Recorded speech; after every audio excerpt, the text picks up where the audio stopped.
32-year-old Justin Wiley of Fort Wayne, Indiana is facing charges after being shot by a 2-year-old.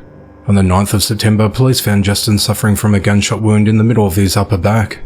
Justin told investigators that he put the handgun on the bed, and the 2-year-old grabbed it and pulled the trigger. Justin was shot in the home of a woman who has an active protection order against him.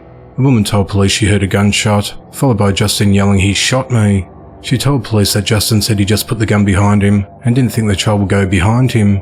The child had injuries to his gunpowder-marked right pointer finger, including swelling and blistering. He repeatedly yelled "Owie" while looking at his finger. Justin is not legally allowed to carry a gun because of prior convictions of domestic battery and one for unlawful possession of a syringe. He now faces charges for neglect and unlawful possession of a handgun. Justin was released on bond following his initial court hearing on Monday the 11th of September. The investigation into the matter continues.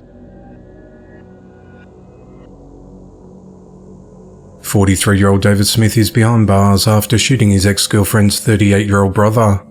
At shortly after 2:30 a.m. on Sunday the 17th of September, authorities responded to a home at 5718 Taggart Drive in Hickson, Tennessee and reports of an aggravated assault.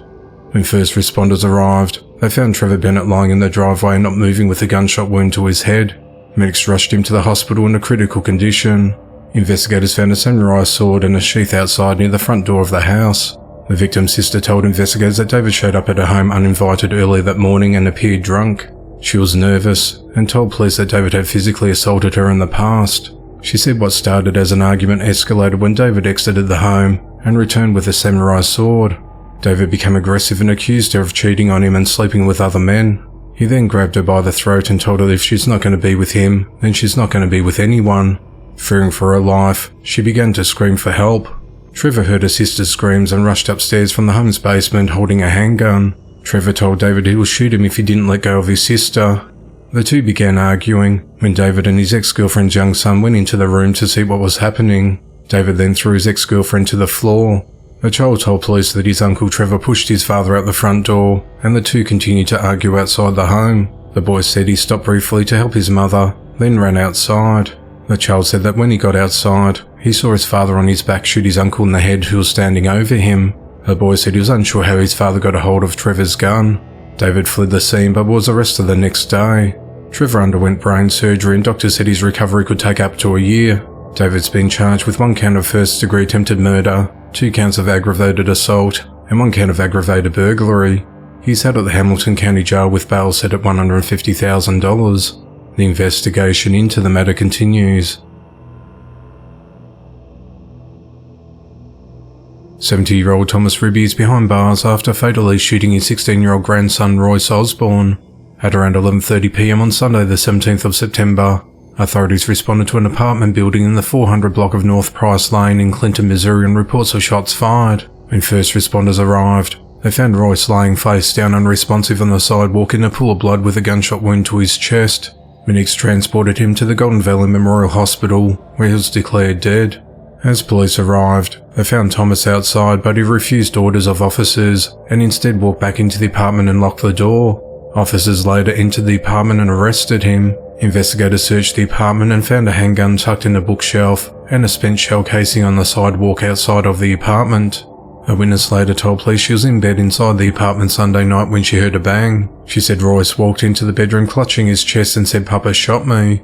Police reviewed the 911 call from the incident. When a witness asked who shot him, the teenager can be heard in the background saying "Grandpa" accidentally on the call. Another witness told police she poured Thomas some whiskey early in the evening, before the shooting happened. Thomas told investigators that he gave the gun to his grandson to play with that evening, but it wasn't loaded at the time. He said he took the firearm away from the teenager and placed a loaded magazine in the gun before putting in the case next to his bed. He said the teenager removed the pistol from the case and took it out front with him at some point. Thomas said he walked outside the apartment, took the magazine out of the gun, pointed it at Royce and pulled the trigger when the gun discharged. Thomas said he didn't think the gun was loaded when he pulled the trigger. Thomas is charged with first-degree endangering the welfare of a child resulting in death and resisting arrest. He's held at the Henry County Jail on a $100,000 bond. Police were investigating after 80-year-old Marcelina Valeria was shot by a masked gunman riding a bike. The incident was caught on camera at 1:09 a.m. on Sunday the 17th of September. after Marcelino and his wife had just been dropped off at the front of their home at 1209 Ogden Avenue in the Bronx, New York after attending a Sweet 16 celebration. The suspect, dressed in black from head to toe and a ski mask covering his face, is seen riding up next to Marcelino on the sidewalk and shooting him twice, including point blank in the head. Moments earlier, the shooter had been riding past the building in the other direction, apparently waiting for Marcelino to arrive before circling back again after the car pulled up. After shooting Marcelino, the offender fled on his bike and remains at large. Police have not identified the suspect or a motive in the killing, as the investigation into the matter continues. 66-year-old Charles Richard Soden of West Monroe, Louisiana, is accused of molesting his 9-year-old child. On the 26th of August, the Washita Parish Sheriff's Office received a complaint of a sex offence that occurred within the Washita Parish area, where a 9-year-old victim was allegedly sexually abused by the child's father. Deputies learnt that Charles allegedly placed his genital area on the child and sexually assaulted the victim. Deputies also learnt that the most recent assault occurred on the 24th or the 25th of August. On the 28th of August, the child was interviewed and confirmed being sexually assaulted by Charles. The victim said the sexual assaults occurred at the residence so much that the child wanted to run away from home. On the 15th of September, Charles was arrested and charged with aggravated crime against nature. Bond details have not been released.